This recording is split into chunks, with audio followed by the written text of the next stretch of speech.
the tea? What's the tea? What's the tea? What's the tea? What's the tea? What's the tea? What's the tea? What's the tea? Welcome to part one of everything you need to know to understand and practice astrology in 2 hours. In this section, we're going to be talking about astrology in general. Why astrology? And why is this such an important topic moving into the age of Aquarius, the new age that the collective is moving into, this new energy of ascension that we all are moving into. And you can clearly see in the collective so much major transformation going on.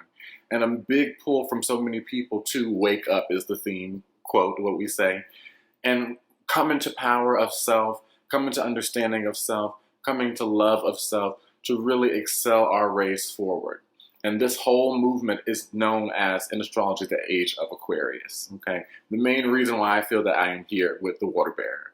And so in this section of everything you need to know to understand and practice astrology, we're going to be diving into the past of astrology, the present of astrology, and looking as well into the future. What is astrology going to be looking like into the future, and what is it going to bring to us in the future, the benefits of it, okay? I'm very excited to bring this section to you for more information about astrology. The age we're moving into, the Age of Aquarius, is also known as the Age of Information and the Age of Awareness. The first seeds that were actually planted in the Age of Aquarius are really seen in the early 1990s with the start of the internet. The internet is ruled by the sign of Aquarius, and it rules connectivity, and it's also a way that we receive information and can connect and share that information. And so you can just see the development of the internet since the early 1990s as we are progressing into this 2,000-year cycle. So the transition, of course, is going to be more than just an instant transition.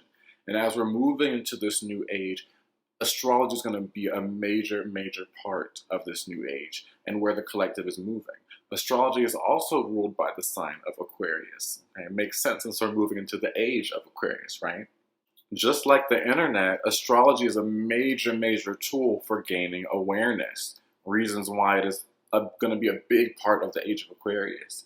Through learning astrology, you're able to tap and learn more about your makeup, learn more about your purpose, learn more about your blocks, learn more about certain reasons why certain things are harder for you in certain areas than others, learn about your past history, past life history, and as well as your trajectory into the future. Astrology is also an amazing tool for understanding the trends of the collective.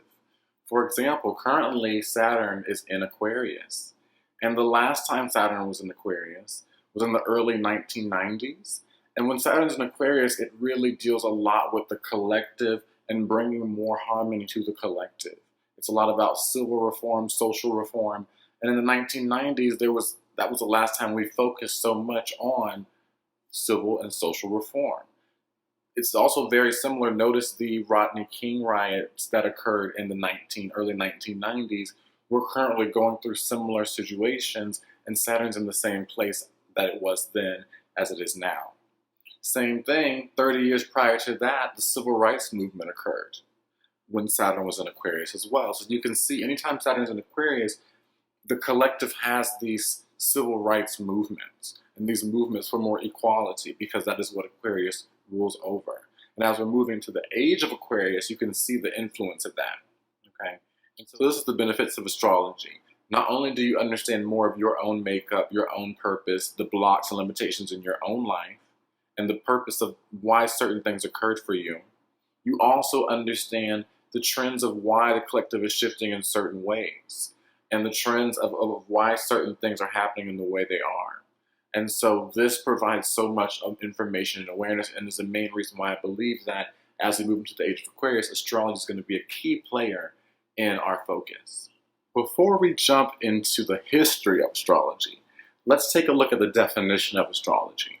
What's interesting is as I was looking up the definition of astrology, I came across so many definitions that really painted a negative image of astrology.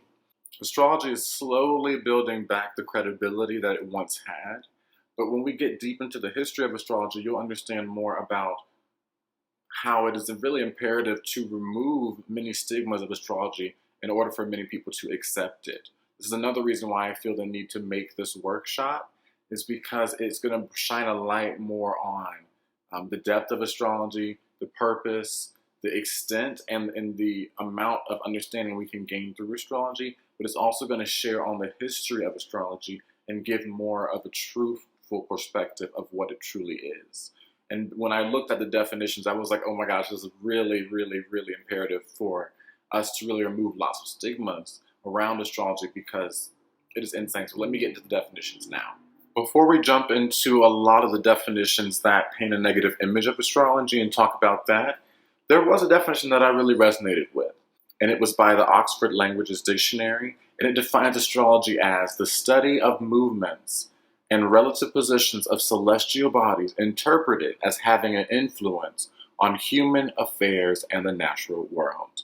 And when we get a little bit deeper into the meaning of astrology, I'll explain a lot about what it said with that influencing, okay? Because astrology, as well as having many other stigmas, as is seen as this illusory fortune-telling energy, when that is not at all what astrology is meant for or truly is. So sit back, we will continue to get deeper into the true meaning of it. And now I'm going to go more into different definitions that don't paint the best image of astrology. The first is in the Merriam-Webster dictionary. It says the divination of the supposed influences of the stars and planets on human affairs and terrestrial events by their positions and aspects. So the Merriam-Webster dictionary is saying supposed, literally as a definition for astrology. Okay, so that's one you can already see is not painting the best image of astrology. The second is Wikipedia. It defines astrology as a pseudoscience that claims to divine information about human affairs and terrestrial events by studying the movements and relative positions of celestial objects. Two highlighted points. Pseudoscience. Okay? A pseudoscience is something that cannot be proved with the scientific method repetitive understanding. And if you have a true knowledge of astrology, it's proven that actually astrology is a science. Okay? And then the second part of this definition, it says claims to divine information. Again, this is tapping into that illusory fortune-telling information, like where it's a divination, which is true because the world is not only material, it is also spiritual. So the things that go on in our material world also have a spiritual influence. So as you understand anything in life, you understand more about the spiritual. So of course, astrology is going to bring in that element and help us connect more to ourselves and the higher plane of things. But it does not mean that astrology is solely used to connect with spirit and future and tell the future.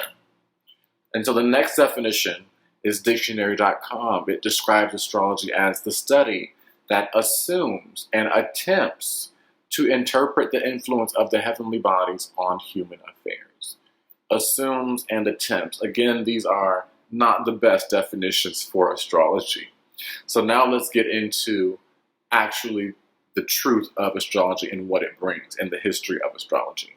When I look at astrology, I'm constantly talking about as above, so below. This is from the principle of correspondence in the Hermetic principles. And it really talks about how the macrocosm in life reflects the microcosm, and the microcosm in life reflects the macrocosm. And so astrology is an understanding of the macrocosm, those bigger celestial bodies. And so since you're understanding their patterns, through understanding those, you understand the microcosm and the patterns in the microcosm. Similar as how my veins are very similar to roots, and our brain looks like other things in the world. The life reflects life, and so astrology is a study of that reflection. That's the main thing I look at when I look at astrology. I'm constantly saying, as above, so below, as above. Okay, and this is really talks about how everything is a fractal. Okay, a smaller perspective of the bigger whole. Even the divine We are all smaller essences of the greater essence. And so astrology shows us the greater essence by looking at the stars and the planets.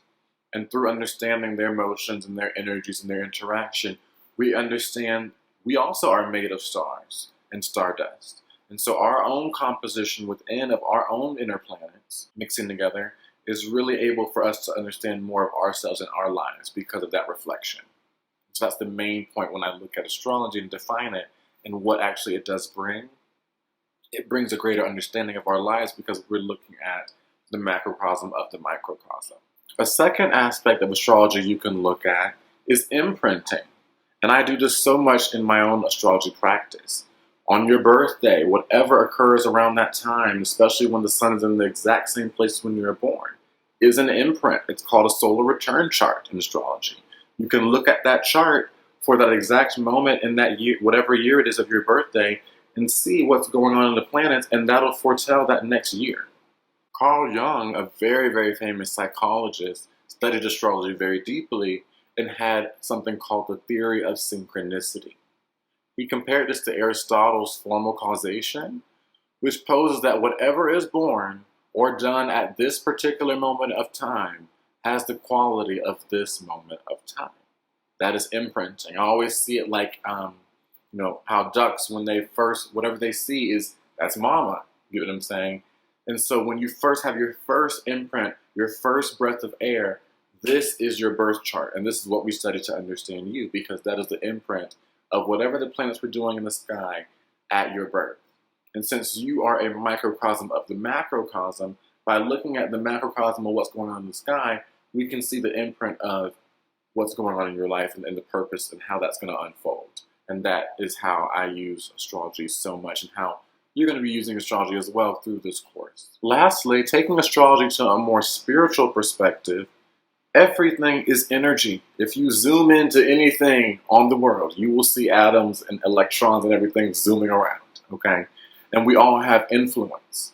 If you sat in a room with someone extremely angry or walked into a room after an argument, you can feel the influence of our emotions and our energy on each other.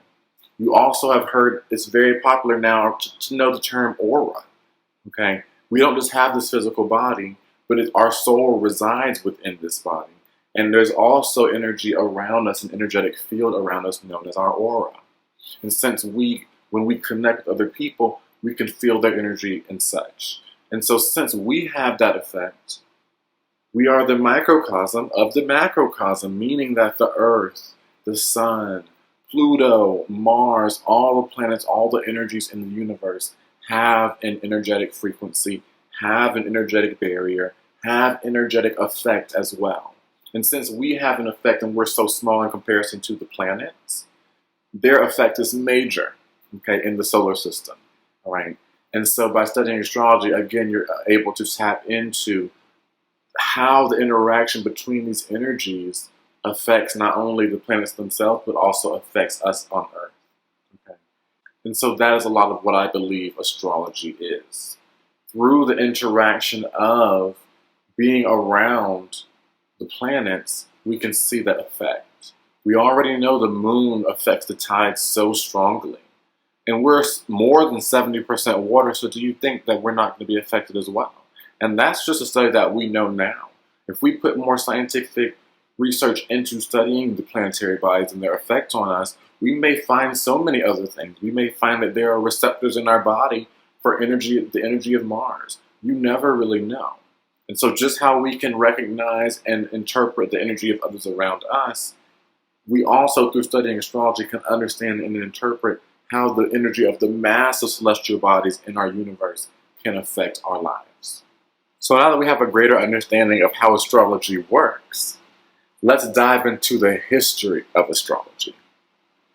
The earliest historical evidence we have of astrology comes from around 3,000 to 10,000 years ago, from many cave paintings and depictions.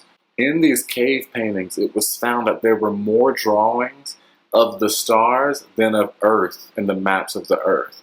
There even were moon phases drawn on cave paintings, showing the interest of our race in astrology in such an early time. and the connection to the stars and the connection to the patterns and the phases of the celestial bodies. The next area where we have a lot of information about astrology is around 6000 BC with the Sumerians and the Mesopotamians. With the Mesopotamians and the Sumerians, we were introduced to the first zodiac wheel, which you can see an updated version behind me. And so this is really showing us the interest into astrology and the interest into the constellations by the Sumerians and the Mesopotamians. And their studies we still practice a lot today.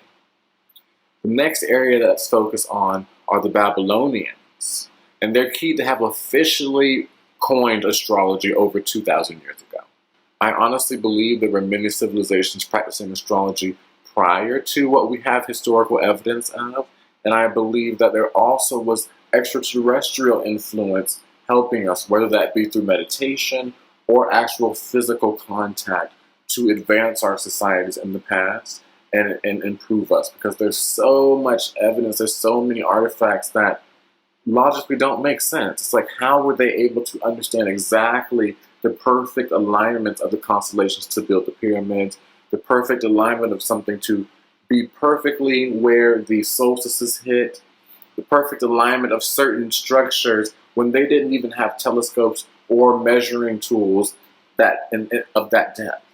And so I believe that there had to be so much divine intervention and also extraterrestrial intervention to advance us in astrology at that time and help to pull us forward. And we're still using the knowledge of such prehistoric civilizations.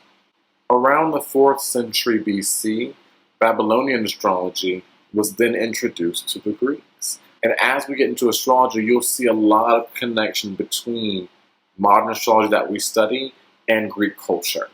For example, the planet Mercury is really seen as the god Hermes. There's so much correlation. And Venus is so correlated with Aphrodite.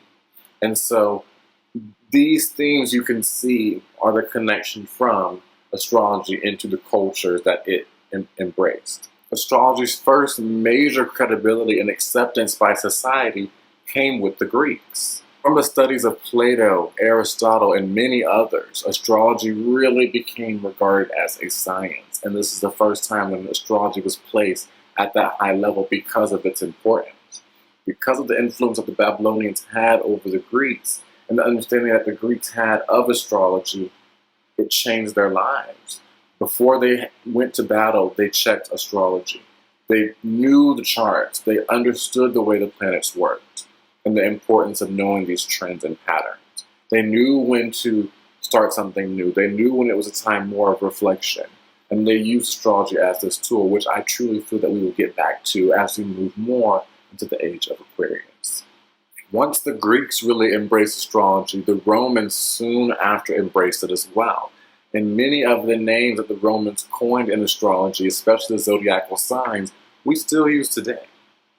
The Arabs also embraced astrology, and then it was moved more throughout the world. Astrology moved into India. There is a Vedic astrology system there that has been there for hundreds and hundreds of years. And so you can see that as astrology grew, it began to spread and spread around. Astrostyle.com quotes from 331 BC to 5th century AD, Alexander the Great conquered Babylon, and the Greeks eventually started making advances in astrology, along with developments in medicine, geometry, mathematics, and philosophy. The introduction of astrology really expanded their minds into so many other things.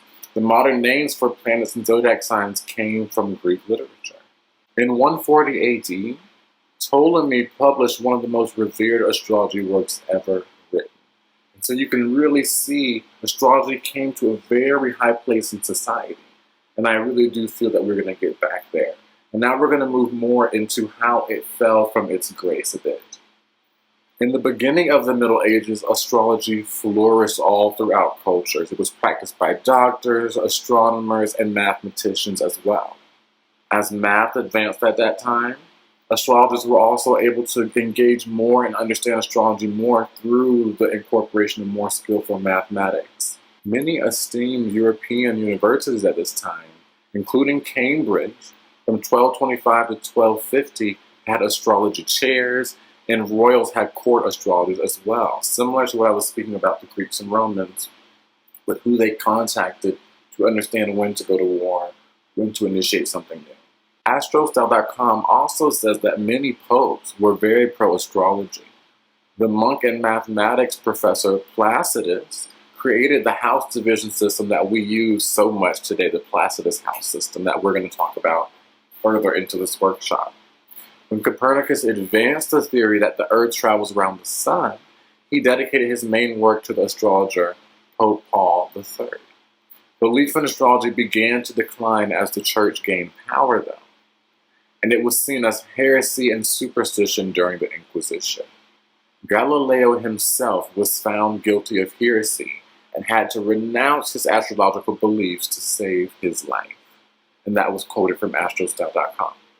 And so as we went through the Middle Ages and the rise of the church occurred, this is when you started to see the high understanding of astrology crumble down. And it became more of a superstition, more of this elusive fantasy, more of this future-telling energy that we see a lot now in the mainstream understanding of astrology, or just the sun sign understanding of astrology, and we'll get more into that a little bit later.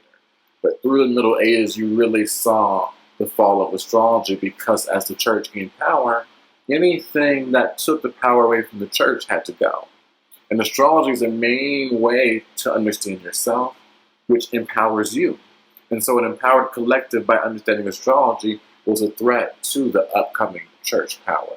And so that's when the astrology really began to fall. The decline of astrology continued into the period of the Renaissance with rationalism. And rationalism is something that occurred because of the church power.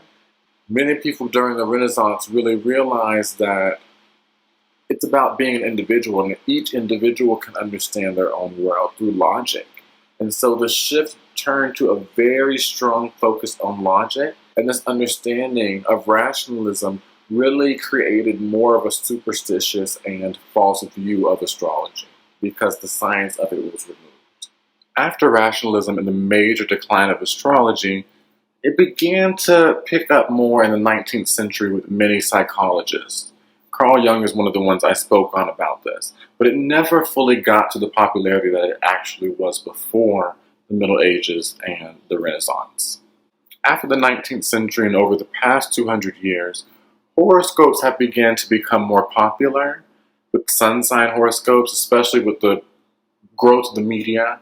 You really began to see a lot of horoscopes in a lot of magazines and media. But astrology was still seen as an entertainment form and still seen as very superstitious and still seen as very future-telling, and has never really made it fully back to its understanding of being a science, as you can see by a lot of the definitions and explanations that we saw in the beginning of this video.